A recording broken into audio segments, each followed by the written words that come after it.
Quem conhece a gente há mais tempo sabe que a gente não gosta de deixar nenhum assunto de fora. Na verdade, a gente tenta ao máximo ficar em cima do muro de algumas questões. E quando eu digo em cima do muro, não quer dizer que a gente obrigatoriamente tenha que ter uma opinião específica sobre um tema específico. Às vezes não tem que ter opinião, tem que passar o que está acontecendo e acabou. Mas a gente não gosta de deixar nenhum assunto de fora, principalmente quando esse assunto aí envolve a possibilidade de uma grande guerra envolvendo, por exemplo, os Estados Unidos e a Rússia, coisa pequena. A gente até divide, às vezes, um programa em 2 e 3 assuntos lá dentro, tudo junto, só para não perder pauta, porque muitas vezes tem muito mais pauta do que espaço de programa, né? Mas vocês sabem, quem conhece a gente há mais tempo, talvez tenha, então, estranhado, ou não, né? Tipo Caetano. Por que o Saindo da Bolha não falou nada da Ucrânia ainda? Pois é, a gente não falou, é verdade. Acho que nem trechinho de Bolinha Mix. O máximo que a gente fez foi um vídeo lá no nosso canal do YouTube, um shortzinho daqueles com o discurso do Putin, né? A última vez que a gente falou mais aprofundadamente deve ter sido quando a gente estava lá atrás ainda debunkando a história que gerou o pedido de impeachment do Trump. Faz tempo isso. Talvez antes disso, quando saiu o vídeo do Biden, não sei se vocês vão lembrar, fazendo uma confissão em vídeo, né, de que ele tinha realmente ligado para o presidente da Ucrânia, ameaçando cortar a grana do país se eles não mudassem o procurador-geral lá da Ucrânia, porque só por coincidência estava tendo uma investigação sobre a Burisma, né, e o procurador ia chamar o filhote dele, o Hunter Biden, que na época era conselheiro lá do board da Burisma, ganhava uma grana boa, não entendia nada de gás, mas por alguma razão fazia parte do conselho da empresa. E é lógico, né, como a tradicional inversão de narrativa, quando deu a primeira oportunidade, o que eles falaram? Falaram que o Trump ligou para o pessoal lá da Ucrânia, o famoso qui pro quo, né? Do tipo, consiga alguma coisa sobre o Biden, sobre o Hunter Biden, que senão eu não libero dinheiro para vocês. A história era exatamente a inversa. E o que é mais incrível, gente, tinha um vídeo do Biden falando que ele fez o que ele fez, e isso nunca foi um problema. E o Trump gerou um pedido de impeachment, né? Pois é. Então, mas isso faz tempo. Faz um tempo bastante razoável, de lá para cá, nada muito mais.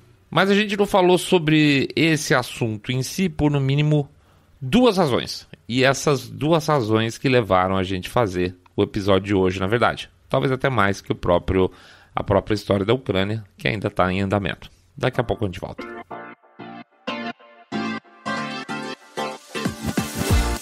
Saindo da bolha.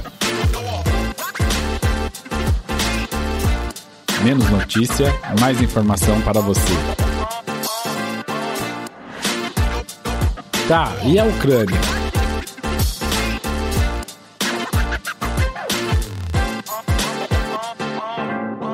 Bem-vindos ao Saindo da Bolha, esse é o nosso episódio 115 e a gente vai falar um pouco de um assunto que é muito complicado. É complicado mesmo, tem um monte de gente chutando, um monte de gente falando bobagem. Teve muita torcida no comecinho, já teve umas análises precipitadas e a gente tá fugindo disso que nem diabo da cruz. Então, antes de começar, a gente vai fazer o nosso jabazinho curtinho, que agora ficou a nosso padrão aqui, tá? A gente faz nosso jabá de abertura bem curtinho. Pede para entrar lá no site, www.saindabolha.com.br, clicar no botão Follow This Podcast ou seguir a gente no Spotify ou nas outras plataformas de podcast. Pede também para fazer o share do episódio e contar para seus amigos que vocês estão acompanhando um podcast de cabeça direita limpinho, supimpa que detesta, meu Deus, como abomina o politicamente correto. E, finalmente, lembra que nós estamos agora com o nosso Pix, onde a gente aceita gentilmente, de coração, doações aí de 1, 2, 5, 10, 1 milhão de reais, 1 bilhão de reais, exatamente, bastando aí aproveitar o código que está em cada uma das postagens que a gente fizer nas redes sociais, ou o QR Code que está lá no YouTube, tá? Quem assiste pelo YouTube, o QR Code está o tempo todo lá. Então a gente agradece muito, agradece as doações que tem recebido, tem ajudado para caramba mesmo. E lembra sempre que pingado não é seco. R$1 por episódio, se eu sair da bolha, poxa, tô topando, tá bom? Vamos lá pra frente, gente. Vida que segue. Nem tudo é o que parece. Pensa em um país com baita histórico de corrupção, de interferências internacionais. Aliás, a gente procurou tanto o nome, mas não achou. Teve uma pessoa da nossa comunidade aqui que lembrou muito bem de um filme da Netflix, o Winter of Fire, que conta um determinado período da história da Ucrânia. Na verdade, que é o que eles falavam de Iron Maiden, né? Na verdade, os últimos dias lá do presidente, como é que chamava? Viktor Yanukovych, isso. Oh, tá bom de memória, hein? Esse é o tema, vamos dizer assim, o final, basicamente, do governo dele, quando ele foge para a Rússia, é o que trata lá o Winter of Fire. Ele era um cara pró-Rússia, que não dava fundamento para as questões de entrada do país da União Europeia, e que acabou virando essa história toda uma manifestação enorme lá contra o regime, com muita violência por parte do Estado, até o ponto que o Yanukovych teve que fugir do país. Aliás, fugiu rapidinho para a Rússia, é óbvio. Eu vou pedir desculpa para você, amigo. A gente procurou tanto a sua indicação lá para ver, para fazer a referência a você, mas não achou seu nome, tá? Nem no Facebook, nem no YouTube. Será que você comentou em algum post diferente que não fosse do Putin? Então, será que não foi no Twitter? Não sei. Então manda uma mensagem aí para nós, por favor. Nós estamos ficando senil aqui, não achamos a referência de quem passou o nome pra gente. Agradece de qualquer forma. Mas, senilidade à parte, o filme O Winter of Fire dá aquela empolgação quando você assiste, porque você vê o povão resolvendo as coisas no braço, tá? Mas, cara, também tem muita coisa errada nessa história também. Fica uma coisa só assim, fica parecendo o povo do bem querendo entrar para a União Europeia civilizada, e contra o atraso do regime deles lá, vivendo sob um regime pró-Rússia. É isso, mas não é só isso, tá? Tem também aquelas imagens que ficaram super famosas dos ucranianos jogando os políticos no lixo, vocês lembram disso? Isso pegou assim, foi super viral, né? E é uma coisa que dá uma certa lavada na alma da gente quando a gente vê os vídeos, as fotos, os caras sendo jogados no lixo. Alguns deles, inclusive, são preparados para isso, eles vão andando até o lado, então eles não são carregados, tá? Alguns sim, são jogados, literalmente, outros os caras falam, entra lá e se lixeia, tá? Mas vamos combinar, gente, apesar de lavar a alma, não é exatamente o modelo de democracia ocidental que a gente tem em mente, certo? Pois é. Quando teve os distúrbios do filme, existia lá um processo, vamos chamar assim, de recolocação da Ucrânia. A Ucrânia estava lá dividida, e tinha a turma pró-Rússia e a turma pró-União Europeia. E a partir desse processo, desse filme, quando cai fora o Yushchenko e entra lá um temporário, e depois entra o Poroshenko, os nomes são legais, no lugar dele, começa um processo que eles chamam aí a tradução acho que seria depuração. E esse processo de depuração aconteceu em outros países também do leste europeu, onde era muito complicado, né? Era um país onde vocês tinham uma máquina estatal gigantesca, o Partido Comunista mandava em tudo, então para ficar livre dessas amarras e não correr o risco de você ter só um país que fosse não dentro, vamos dizer assim, da União Soviética, mas um satélite novamente girando, com base em um regime também comunista ou socialista, sei lá como vocês querem chamar, também tinha que ter um processo para achar quem eram essas pessoas que estavam tocando e não permitir que elas ficassem novamente no poder, né? Então ia ter que fazer aí puxar a capivara de algumas milhares e milhares de pessoas para poder separar o joio do trigo e esses caras serem afastados. O que também, num certo sentido, apesar de compreensível, também não é lá muito democrático, porque você pode botar um processo de democracia, não permitir, por exemplo, um novo partido comunista. Isso para mim é uma coisa meio básica, você quer ter uma democracia. Ou qualquer outro partido que tenha um regime totalitário como objetivo, porque senão você está jogando contra a democracia, e aí faz o jogo correr normal. Então você não precisa puxar capivara, você vai falar, negão, o seguinte, o jogo agora é esse, tá? O jogo agora é democrático, esse papo soviético aqui dentro não vai poder mais. E aí o cara entra e tal. Então você está privando uma parte da sociedade de estar dentro do processo democrático. Complicado. Mas tudo bem, foi a decisão no momento. Só que essa depuração, ela tinha uma coisa meio complicada também, que lembrar o seguinte, que o Poroshenko, que foi o cara que substituiu o Yushchenko, tal, aquela coisa toda, ele era ministro do governo anterior, ele era ministro da economia, por sinal, tá? Então ele também não era muito super afim da tal da depuração. E isso acontece que leva a Ucrânia a um processo aí de atritos dentro da própria política e de segmentos da sua população contra outros segmentos da população. Tá? Uma super polarização que hoje a gente vai sentindo um pouco mais na pele. Aqui a gente vai saber mais entender do que a gente podia entender na época. Tá? Mas vamos lá, a gente falou que a gente tinha duas coisas que a gente ia falar a respeito. E nós vamos falar. A primeira delas é pensar pelo lado ucraniano e a segunda é pensar pelo lado russo. Pelo lado ucraniano,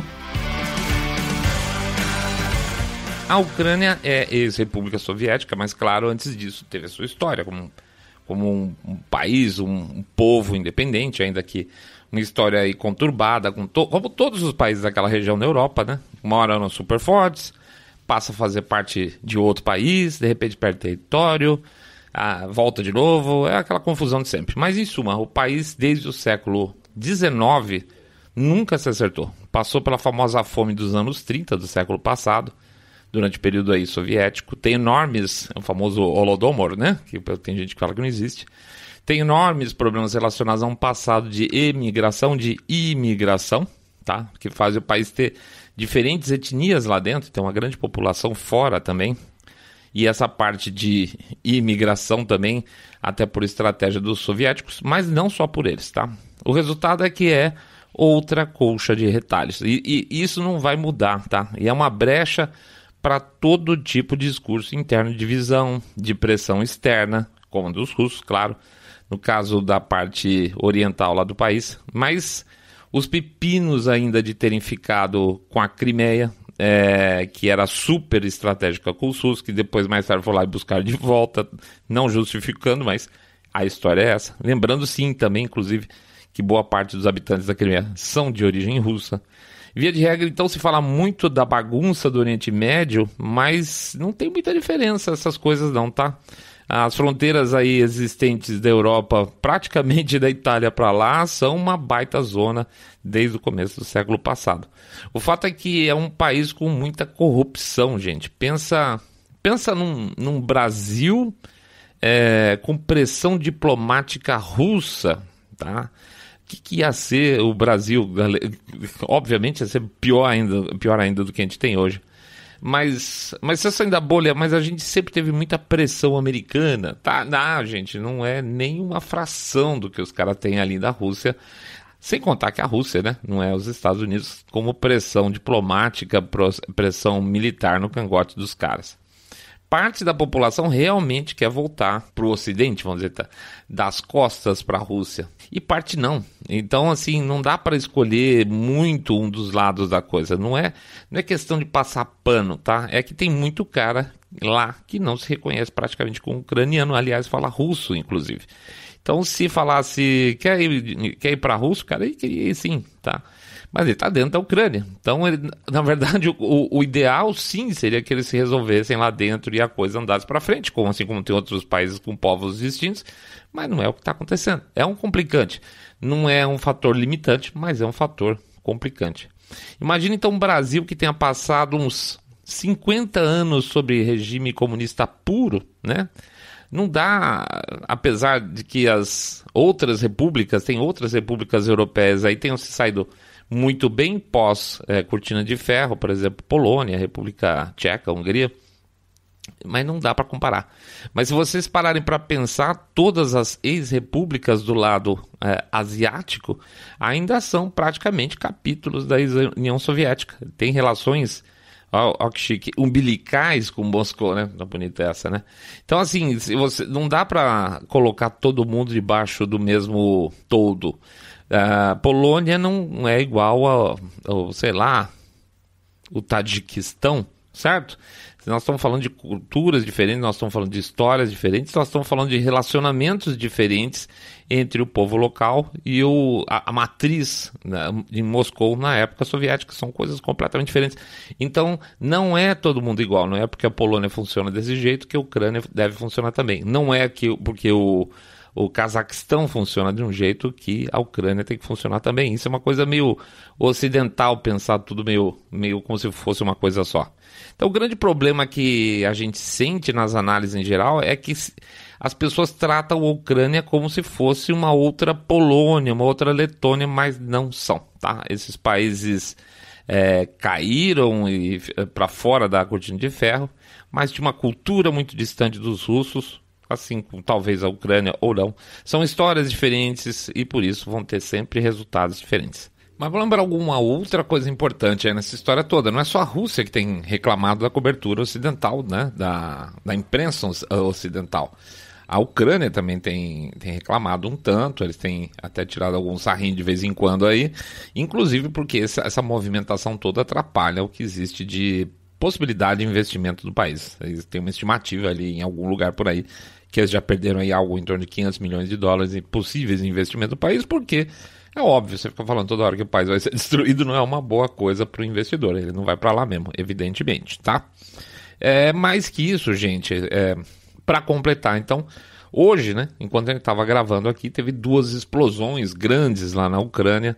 Uma aparentemente foi em um pipeline, um gasoduto lá, e aí vai ser aquela história, vai ser o lado ucraniano eventualmente falando que foram os russos, os russos falando que eventualmente foram os ucranianos para chamar atenção, outra parte vai dizer que não é nenhum dos dois, que foram interessados na guerra, sei lá, qualquer um dos outros interessados na guerra, e a gente não sabe. Então vocês vão ver que no final desse episódio, basicamente, essa é a questão. Quem que explodiu um dos 2 gasodutos hoje aí? Foram os russos, foram os ucranianos, foram uma terceira parte interessada em guerra? Não tem como saber. Aliás, das 2 explosões, até a hora que a gente só soube que era um gasoduto, a outra a gente nem sabe, então é muito pouca informação para se chegar a conclusões muito definitivas, tá? Mais que isso é bola de cristal, mais que isso é torcida, e nesse caso a gente tá fora, porque não tem, de verdade, mocinho nessa história. E pelo lado russo. Difícil você falar que acha um absurdo a Rússia não aceitar a Ucrânia na OTAN, que é a causa teórica de tudo isso que está acontecendo, por questões de autodeterminação, certo? Porque se a Rússia está invadindo, vamos dizer assim, as premissas de autodeterminação da Ucrânia, por outro lado, você também tem as potências ocidentais reclamando que os caras estão andando com o exército dentro do próprio território. Então aí não tem problema de autodeterminação? Pois é. Então, honestamente, eu acho que é uma complicação essa questão, esse argumento, usar como um argumento único, tá? O problema é isso, você pega um argumento e fala assim, olha, isso aqui explica tudo. E isso geralmente não é assim. Mas, seu saindo da bolha, mas não é estranho que os caras coloquem um monte de tropas lá, 120, 110, 190, cada hora uma coisa? Claro que sim, claro que tem um recado óbvio aí. Mas a partir daí definir que é por desejo de uma invasão, ou seja, para se preparar ativamente para uma invasão, e desconsiderar que é um tipo de aviso que não vai ficar barato se acontecer determinada coisa, são outros 500. Tá? Então assim, as tropas estão lá, pode ser que seja para invasão? Pode ser para dar um susto nos caras? Pode. Eu gostaria muito de ter informação que saíssem das cabeças desses caras. Aliás, se eu tivesse essas informações eu estava rico, né? Eu estava gravando esse podcast lá de Mônaco, né? Mas me parece bem improvável a Rússia querer abrir uma guerra na Europa. Ou a Europa querer sair no pau com a Rússia. Também eles não querem, né? E ficar sem gás? Ninguém quer isso. E nesse sentido os russos estão jogando bem. Goste-se das regras do jogo ou não, porque as regras do jogo estão postas, tá? Esse é o ponto.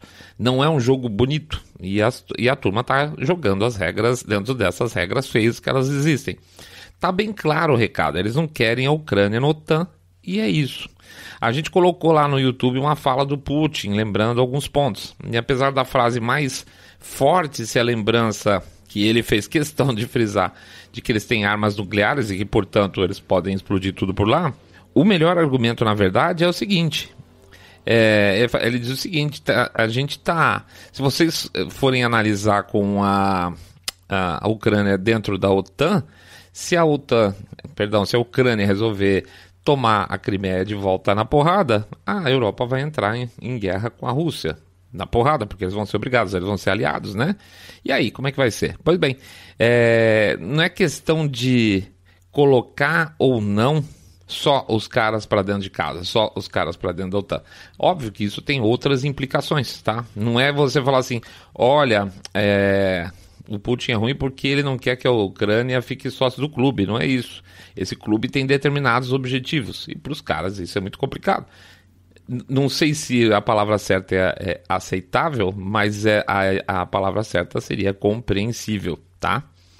É evidente também que é uma relação entre os dois países aí, como se fosse, como os interseccionalistas falam, né, de relação aí de oprimido ou opressor. Lógico que a Rússia é opressor, lógico que a Ucrânia é a oprimida dessa história, claro que é. Claro que o Putin não é flor que se cheire, aliás, muito pior que isso. O cara não é um presidente, aspas, normalmente eleito e tem evidentemente muito mais poderes do que outros presidentes do Ocidente. Nós não estamos falando do mesmo tipo de jogo aí também, né? O que não deixa de ser uma vantagem para ele, porque ele pode fazer o que ele quiser na hora que der na cabeça. Vantagem para ele, tá? Por exemplo, vocês viram alguma pesquisa de opinião pública dos russos sobre os temas? Se eles acham que o Putin está correto ou não? Que se eles se importam ou não que a OTAN... que a Ucrânia entre por parte da OTAN? Claro que não, porque não vai ter isso. Simplesmente não vai ter pesquisa de opinião pública, porque ele não está interessado em saber. Claro que não vai ter. Esse tipo de coisa é coisa ocidental, é coisa da nossa cabeça, tá? De pelo menos ficar curioso em saber se a população apoia um lado ou apoia outro lado. Não é o caso do Putin, ele não quer ou ele quer e acabou. Portanto, a gente fica meio alheio, porque vê muita gente analisando isso tudo também sob perspectiva ocidental, que é uma bobagem gigantesca, tá? Por isso que a gente fica meio dolorido de falar sobre esse tema. É o mesmo que a gente querer analisar a África do Sul. E olha, deixa eu ser extremamente franco com vocês. É uma loucura você pegar um cara bom para fazer análise de África do Sul. Se você não entende os grupos, as posições tribais, as relações étnicas lá dentro, não se meta, tá? A gente já tentou 2 vezes aqui nos aprofundar em África do Sul, sobre o tema especificamente. Conversamos com gente de lá, os caras mandaram material de estudo, a gente olhou e simplesmente ficou perdidaço. É muita informação. E se você não tiver essa informação pensando como os caras pensam, as variáveis são tantas que não funciona na nossa cabeça. Ou vai funcionar daqui a 2, 3, 4, aí a gente vai virar especialista em África do Sul, tá? É outro universo completamente diferente. Já tentamos, viu? Olha, gente, já tentou. Tem muita história envolvida, tem muito conflito, muita morte envolvida, tem muito interesse estrangeiro envolvido, então fica complicado. Com a nossa cabeça e com a baixa quantidade de informação que você tem, fazer uma análise que seja, no mínimo, não seja rigorosamente incompetente, tá? Portanto, bola de cristal, tá? Vamos lá. A Rússia quer sim, se ela pudesse, ela daria uma mordida aspas ali no Oriente Ucraniano, mas os ucranianos deram um passo arriscado. Eles resolveram dar a cartada de puxar a OTAN lá para dentro, né? Para fazer parte da OTAN, ao contrário. Então foi um truco, né? E o Ocidente achou legal e embarcou nessa história. Mas o Putin deu o truco 6 e lembrou que ele consegue fazer uns cogumelo quente aí, e que eles têm gás, e que gás é ruim ficar assim na Europa, né? Então vocês acham que a Alemanha está se lascando para a Ucrânia, que ela prefere ficar sem gás russo para defender os interesses patrióticos da Ucrânia? Obviamente que não. Ao mesmo tempo, vocês acham que de verdade, mesmo sendo essa porcaria dessa administração Biden, vocês acham que o governo americano está pouco se lascando para os ucranianos? Os americanos certamente não estão, tá? Claro que não. Então o governo lá também não tá. Mas a atual administração tem interesses lá, né? A gente acabou de falar da história do burismo, etc e tal, os escândalos envolvidos. A gente postou também lá no Twitter, né? Que no período de mão forte da Hillary no governo, como democrata, os ucranianos eram os maiores doadores para a Fundação Clinton. É óbvio, então, que isso quer dizer alguma coisa. É óbvio, existe uma correlação entre partes das forças democratas que hoje estão no governo e o que está acontecendo hoje, tá? A própria posição do governo americano. É óbvio que isso quer dizer alguma coisa, mas não quer dizer que eles estão a fim de entrar numa guerra total com a Rússia. E com isso também, gente, também tem um outro lado que tem que ser analisado. A oposição republicana também vai aproveitar essa brecha e dizer que o Biden é fraco. Ele é, eles vão usar isso a mais para dizer que o Biden é fraco, mas não sei, se o Trump estivesse por lá, certamente também não ia estar muito a fim de meter a mão nessa cumbuca. Portanto, o que a gente recebe aqui, nós aqui, vocês aí de informação, é basicamente lixo processado, tá?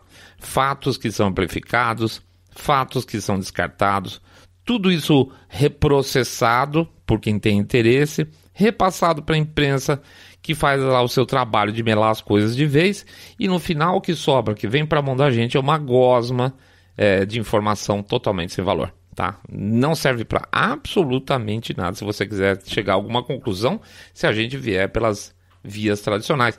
E basicamente é o que tem, né? Por isso não dá para ter uma opinião forte formada. Eu adoraria ter, a gente adoraria ter, mas eu acho que se a gente fizesse isso seria torcida. E é exatamente isso que a gente evita fazer por aqui, cheerleading de narrativa, tá? Não esperem isso da gente. Dizer que acha que sim, acha que não, vai ter ou não vai ter, é pró-Trump, pró não sei o que lá, não espere isso da gente, realmente não. Porque se for uma, desculpa a expressão, uma cagada enorme, a gente não quer nenhuma, tá? Então, como sempre, a gente fecha o nosso episódio aqui agradecendo a presença de todo mundo, pedindo desculpa se alguém estava esperando que a gente fosse dar a nossa cartada final que vai ter guerra, não vai ter guerra. Bola de cristal à parte, eu acho que o interesse não é ter guerra nenhuma das partes, tá? Isso aí é mais jogo de poder. Vamos pra frente, gente, essa aí é uma história que vai continuar. Teve os ataques hoje lá, as explosões, vamos ver quem vai dar mãozada aí para aproveitar melhor esse evento, ou quem criou esse evento, né? Eu acho que aí tem cada dia um dia a mais, mas o fato é que o que tem falado pra gente é que em breve, daqui a pouco, daqui a 3 dias vai ter uma invasão. Ficou muito claro que qualquer uma dessas informações que a gente recebeu até hoje não era verdade, tá? Então não espere verdade de quem sempre mente para vocês. É isso aí, pessoal. Vamos lá para o nosso jabacito expressíssimo. Vou pedir para vocês entrarem lá no site www.saindabolha.com.br e clicar no botão Follow this podcast. Pedir também para acessar o nosso canal no YouTube, o canal Saindo da Bolha, evidentemente. Dá o clique lá, dá um likezinho, clica no sininho para ser avisado. Estamos com os shorts correndo, botamos ontem e hoje. Que mais? Vamos pedir para vocês também fazerem o boca a boca sarado, pedindo para avisarem os seus amigos que vocês estão acompanhando o podcast Cabeça Direita Limpinho Supimpa, que detesta o politicamente correto. Pedir também para vocês anotarem o nosso canal endereço do nosso canal do Telegram. Anota aí, por favor, bit.ly/Telegram-bolha, bit.ly/Telegram-bolha. Finalmente a gente lembra para vocês que a gente tem agora o nosso Pix, que tem lá em cada vez que a gente bota um episódio, a gente bota lá o código dele, que é o CNPJ da Silicast. E se você quiser também, vai ter o QR Code nos vídeos do YouTube, tá bom? Lembrando que vale tudo, vale R$1, R$2, R$5, 10 milhões de reais, porque pingado não é seco. E R$1 por episódio, a gente chora até morrer, tá bom? Um grande abraço para todo mundo. Bom fim de semana, hein? Dá uma relaxada aí, esquece um pouco o mundo. Vamos aproveitar um pouco o momento com a nossa família, com nossos amigos. Vamos tomar uma cerveja, fazer um churrasco, sei lá. Relaxa, tá? A vida é muito boa pra gente ficar preso só em notícia esquisita. Grande abraço para todo mundo, fiquem todos muito, muito mais super, super bem. E no domingo a gente volta.